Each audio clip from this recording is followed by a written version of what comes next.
ஜோதிட தரிசன நேயர்களுக்கு விகி நாராயணனுடைய அன்பான கனிவான வணக்கங்கள். நேயர்களே, அரசியல் களம் மிகுந்த எதிர்பார்ப்புடனும் மிகுந்த ஒரு நெருப்பு களத்துடனும் காணப்பட்டு வருகிறது. இந்த அரசியல் களத்திற்கு இந்த 2026 நடக்கக்கூடிய அரசியல் களத்தில் கதாநாயகன் விஜய் தான். ஏன்னா விஜயை மையப்படுத்தி தான் இன்றைய அரசியல் நகர்வுகளும் சரி, இன்னைக்கு வலைதளங்கள் எடுத்துக்கிட்டா விஜய் விஜய் விஜய்னு விஜயனுடைய பெயர்கள் தான் அதிகமாக அடிபடுகிறது. அப்ப அந்த அரசியலில் ஒரு மனிதன் இறங்கியதும் அது எந்த வகையிலாவது ஒரு வகையில் புகழை கொடுப்பதற்கான ஒரு வாய்ப்புகளை உருவாக்க இருக்க ஒரு நன்மை தீமை இதுவும் கலந்து இருக்குது.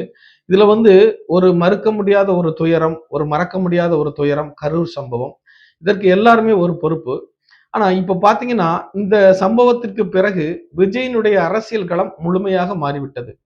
நம்ம ஏற்கனவே நம்மளுடைய ஜோதிட தரிசனம் என்கின்ற சேனலில் தமிழகத்தை ஆளும் யோகம் யாருக்கு அப்படிங்கிறதுல விஜயனுடைய ஜாதகம், உதயநிதியினுடைய ஜாதகம், சீமான் அவர்களுடைய ஜாதகம் எல்லாத்தையும் நம்ம போட்டிருக்கிறோம். அதுல என்ன மாதிரி சூழ்ச்சிகளை அமைச்சுக்கிட்டா யார் வெற்றி பெறுவாங்கங்கிற விஷயத்தையும் நம்ம அதுல குறிப்பிட்டிருக்கிறோம். அது கொடுத்து நம்ம 2 மாசம் ஆயிடுச்சு. அதற்கு பிறகுதான் அந்த கரூர் சம்பவங்கள்லாம் நடைபெற்றுச்சு. ஆனா பாத்தீங்கன்னா நம்ம அப்ப சொன்ன மாதிரியான நிகழ்வுகள் எல்லாமே இப்ப நடந்துகிட்டே வருது. அந்த மின் கம்பம் சரிந்து விழுந்து முதல் மாநாட்டுக்கு பிறகு விஜயை எச்சரிச்சு ஒரு வீடியோ வெளியிட்டிருந்தோம். அதுவும் சாத்தியமாகி சரியாகி வந்துகிட்டு இருக்கக்கூடிய சூழ்நிலையில இப்ப அடுத்து நம்ம என்ன சொல்ல வரோம் அப்படிங்கறத கேட்டீங்கன்னா, அந்த தமிழகத்தை ஆளும் யோகம் யாருக்கு என்கிற வீடியோவில் நான் ஒரு விஷயம் குறிப்பிட்டிருப்பேன். நல்லா யோசனை பண்ணி பாருங்க. யார் கூட்டணியில் முந்துகிறார்களோ அவர்கள் வெற்றியில் பங்கு பெறுவார்கள். அதில் சீமான் தாமதமாக முடிவெடுப்பார். பிறகு அதை நினைத்து சிக்கி தவிப்பார்னு நான் ஒரு விஷயம் குறிப்பிட்டிருந்தேன். ஏன்னா சனியினுடைய திசை நடந்து கொண்டிருக்கும் பொழுது எல்லாமே தாமதமாகத்தான் யோசிக்க தோணும். இப்ப பாருங்க, நம்ம சொன்ன மாதிரியே பிஜேபியுடன் விஜய் கைகோர்க்கக்கூடிய ஒரு சூழ்நிலை உருவாகிவிட்டது. இப்ப பிஜேபியோடு விஜய் கைகோர்க்கும் பொழுது எடப்பாடி, பிஜேபி, விஜய் இந்த மூவரும் கைகணக்கு கோர்க்கும் பொழுது வெற்றி இவர்கள் பக்கம்தான் 100% முடிவாகிறது. மக்கள் இன்னைக்கு இருக்கக்கூடிய ஒரு சூழல்கள்லையும் கட்சிகள் சேரக்கூடிய ஒரு அமைப்பும் விஜயனுடைய கடகத்திற்கு வரக்கூடிய இந்த குருவுடைய பயிற்சி கூட்டணியை கைகோர்க்க வைக்கிறது. இந்த நிலைப்பாடு யாருக்கு அதிகமான பாதிப்பை தருகிறதுன்னு பாத்தீங்கன்னா சீமானுக்கு தான் அதிகமான பாதிப்பை தருகிறது. நாம் தமிழர்கள் நம்ம ஏற்கனவே சொல்றத அவங்க கொஞ்சமாச்சு எடுத்திருந்தாங்கன்னா, அவங்க முந்திருந்தாங்கன்னா இன்னைக்கு இந்த நிலைப்பாட்டுக்கு பிரச்சனை வந்திருக்காது. அவர் முதல்ல எடப்பாடியோட கை கோர்த்திருக்கலாம். எப்போதுமே தன் பலம் தன் பலம் தன் பலம்னு சொல்லி, அதாவது நம்பிக்கைக்கும் கர்வத்துக்கும் கொஞ்சம் தான் ஒரு மயிரிழை தான் வித்தியாசம். நம்மளால முடியும்னு நினைச்சா அது நம்பிக்கை, நம்மளால மட்டும்தான் முடியும்னு நினைச்சா அது கர்வம் ஆயிடுது. அப்ப என்ன ஆயிடுச்சு, உங்களுடைய உழைப்பு, உங்களுடைய மக்களை இந்த நாள் இத்தனை நாள் வரைக்கும் சேர்த்த இது அமைப்புகள், உங்களுடைய எண்ணங்கள் திட்டங்கள், அதாவது நல்லதை கூட இந்த காலத்தில் நல்ல மாதிரியாக சொன்னால் மக்களுக்கு புரிவதில்லை.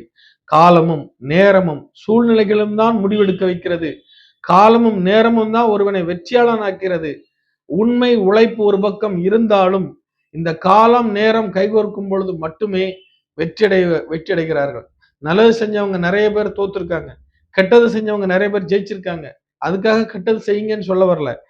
கெட்டது நல்லதே செய்யுங்க, அந்த நல்லதை கூட சாமர்த்தியமா செய்யுங்க. அப்பதான் அதுல வெற்றி அடைய முடியும். இப்போ சமீபத்துல கட்சி ஆரம்பிச்சாரு விஜய். அவருக்கு ஏற்ற மாதிரி ஒரு சூழ்நிலைகள் உருவாகும் நான் ஏற்கனவே குறிப்பிட்டிருக்கிறேன். இப்ப பாருங்க, கைகுறுக்கக்கூடிய ஒரு சூழ்நிலைக்கு போயிட்டாரு. அது நிச்சயமா நடக்கும். அப்படி நடந்தால் திமுக கட்சி காலங்காலமாக பராமரிக்கப்பட்டு வரக்கூடிய ஒரு கட்சி. இதன் பிறகு அவங்க எந்த சூழ்நிலைகளை வேணாலும் அமைச்சுக்கலாம். ஆனால் இந்த சூழ்நிலையில இப்ப இருக்கக்கூடிய ஒரு அமைப்புல விஜய் எடப்பாடியோட போய் சேரக்கூடிய ஒரு சூழ்நிலை உருவாயிடுச்சு. உருவான பிறகு வெற்றி அவர்கள் பக்கம் போயிடுது. அப்ப திமுக தன் நிலையை சரிகட்டுக் கொள்வதிலேயோ அரசியலை இனி தூக்கி பிடிக்கக்கூடிய நிலைமையில அது இல்ல. அது எப்படியோ அப்படி போயிட்டு இருக்கும். ஆனால் சீமான் அவர்கள் இப்பொழுது விழுந்தார்கள் என்றால் எந்திரிப்பதற்கு இன்னும் 5 ஆண்டுகள் பொறுமையாக இருக்க வேண்டும். அப்ப அந்த காலகட்டம்னு ஒண்ணு இருக்கு இல்லையா? அப்ப இந்த காலத்தை இழக்கிறாரு. அது வரைக்கும் போராடணும். அது வரைக்கும் தொண்டர்களை தன் கட்டுப்பாட்டுல வச்சிருக்கணும். அது வரைக்கும் ஒரு நினைச்ச மாதிரியான விஷயங்கள் நடக்கணும். இப்ப இவங்க கைகோர்க்கிறதுனால நன்மை நடக்குமா, தீமை நடக்குமா, அதை பத்தி மக்கள் அனலைஸ் பண்ண மாட்டாங்க. அப்போதைக்கு ஏற்படக்கூடிய ஒரு மாஸ், அப்போதைக்கு ஏற்படக்கூடிய ஒரு அதிர் வளைவுகள் மக்களுடைய மனதை மாற்றும். எம்ஜிஆர் எப்படி இந்த நாட்டுக்கு ஒரு பெரிய தேவ தூதராக மக்கள் நினைத்து வாக்களித்தார்கள். ஆனால் எம்ஜிஆர் வந்து பெரிய பிரம்மாண்டமான ஆட்சி கொடுத்தாரா என்பது அது கேள்விக்குறி. இதை சிந்திக்க மாட்டாங்க. அன்னைக்கு ஏற்பட்டிருக்கக்கூடிய அந்த மாஸ் கிரைஸ் அவ்வளவுதான். அப்போ இதுல கோட்டை விட்டது நாம் தமிழர் தான். அடிச்சு சொல்வேன். இவங்க கொஞ்சம் சுதாரிச்சிருந்தாங்கன்னா, முழிச்சிருந்தாங்கன்னா, நம்ம அந்த வீடியோ வெளியிட்டு கிட்டத்தட்ட 2 மாசம் தான் ஆகுது. அதுக்கு பிறகுதான் இவ்வளவு சூழ்நிலைகள் மாறி இருக்குது. அப்பவாவது அவங்க யோசிச்சிருக்கலாம். இப்போ கைமீறி போயிட்டு இருக்குது. இன்னும் போய் இவங்க போய் சேர்ந்தாலும் அவங்க எடுத்துப்பாங்களாங்கிற ஒரு கேள்விக்குறியும் வரும். இனிமே போய் சேர்ந்தாலும் அது வந்து அந்த அளவுக்கு இவங்களுக்கு பெரிய பங்களிப்பு மாதிரி தெரியாது. அப்ப இருந்த மாஸ் வேற, இப்ப இருக்கக்கூடிய மாஸ் வேற. என்ன இருந்தாலும் விஜய் ஒரு நடிகர். தமிழக மக்கள் நடிகனுக்கு தான் கொடி பிடிக்கிற காலமா இருக்குது. அப்படி இருக்கக்கூடிய ஒரு சூழல்களில் வெற்றி வந்து விஜய் பக்கம் திரும்புகிறது.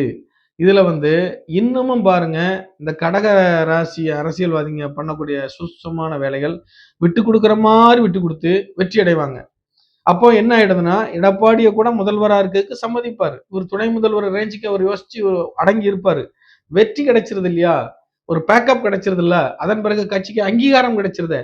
நீங்க இத்தனை வருஷமா போராடி ஈரோடு தேர்தலில் வெற்றி அடைஞ்ச அந்த வெற்றிக்கு விஷயத்த இவர் இந்த வருஷமே என்று தொடக்கத்திலே வெற்றி கிடைச்சிச்சு. ரஜினிகாந்த் எப்படி சினிமா இண்டஸ்ட்ரிக்குள்ள வந்த உடனே ஒரு வெற்றி கிடைச்சிச்சோ, இவர் அரசியல் இண்டஸ்ட்ரிக்குள்ள வந்தோடனே கிட்டத்தட்ட வெற்றியை நெருங்கிட்டாரு.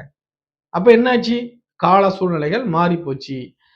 எப்பொழுதுமே நம்ம முழிப்போடு தான் இருக்கணும். இப்ப டிலே பண்ண அரசியல் களம் மாறிவிட்டது, சுத்தமாக மாறிவிட்டது. இனி வெற்றி வாய்ப்புகள் இந்த கூட்டணிக்குத்தான் சூழல்கள் என்ற சூழ்நிலை உருவாகி வருகிறது.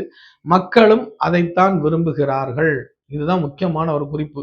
ஆகையினால இதுல வந்து சிந்திக்க தவறியது நாம் தமிழர் கட்சி தான். அதை நம்ம சொல்லிதான் ஆகணும். இதன் பிறகு சூழ்நிலைகள் மாறலாம். அதுக்கு தகுந்த மாதிரி ஒரு விஷயங்கள் நடந்தால் இனிமையாவது முழித்துக் கொள்ளுங்கள். ஒருவேளை விஜய் இங்கிருந்து நம்ம போக மாட்டேன், பிஜேபி கூட கூட்டணிக்கு வர மாட்டேன்னு சொன்னாங்கன்னா அந்த கேப்பை நீங்க ஃபுல் பண்ணிக்கோங்க. வெற்றி உங்க பக்கம் கிடைக்கும்.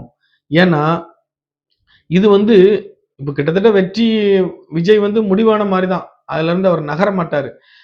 யார் வந்து முடிவெடுக்கிறாங்கிறத வச்சுதான் அவங்களுக்கு வெற்றிங்கிறத நான் ஏற்கனவே குறிப்பிட்டிருந்தேன். தமிழகத்தை ஆளும் யோகம் யாருக்குன்னு நம்ம இந்த ஜோதிட தரிசன சேனல்ல போட்டிருக்கிறேன் யூடியூப்ல. அதை எடுத்து பாருங்க தெரியும். அதுல நான் திரும்ப திரும்ப சொன்னது நாம் தமிழரை பத்தி தான் அதிகமா சொல்லியிருக்கிறேன். அவர்களுடைய அரசியல் கருத்துக்கள், அரசியல் விஷயங்கள் நல்லா இருக்குது. அதனால நீங்க முந்திக்கோங்கன்னு தான் சொன்னேன். நான் எப்பவும் முந்த மாட்டேன், நான் தனியா தான் நிப்பேன்னா மக்கள் அதை புரிஞ்சுக்கிட்டு வர்றதுக்கு மக்களை ரொம்ப லேட்டா இருக்காங்களே. உங்க உணர்வுகள்லாம் அந்த எடுபடாது, கொஞ்சம் லேட்டா தான் ஆகும். அப்போ அந்த லேட் ஆகும்போது நான் பஸ் வந்தா தான் வருவேன்னு நின்றுட்டு இருக்கிறத விட ஒரு மாட்டு வண்டி வந்தாலும் ஏறி போயிட்டு இருந்தா பிறகு பஸ் வந்த பிறகு ஏறிக்கலாமே. எதுக்கு பஸ் வர வரைக்கும் காத்திருக்கணும்? ஒருவேளை பஸ்ஸே வரலன்னா மாட்டு வண்டியில வந்து ஊர் வந்து சேர்ந்துடலாமே. இதெல்லாம் புரிஞ்சுக்காம இன்னைக்கு நாம் தமிழர் கோட்டை விட்டு இருக்குது. இதான் சூழ்நிலைகள். அரசியல் களம் முற்றிலும் மாறிவிட்டது. விஜய் பக்கம் திரும்பி விட்டது. சரி, இனி ஆண்டவன் விட்ட வழி. நன்றி, வணக்கம். ஐயா உண்டு.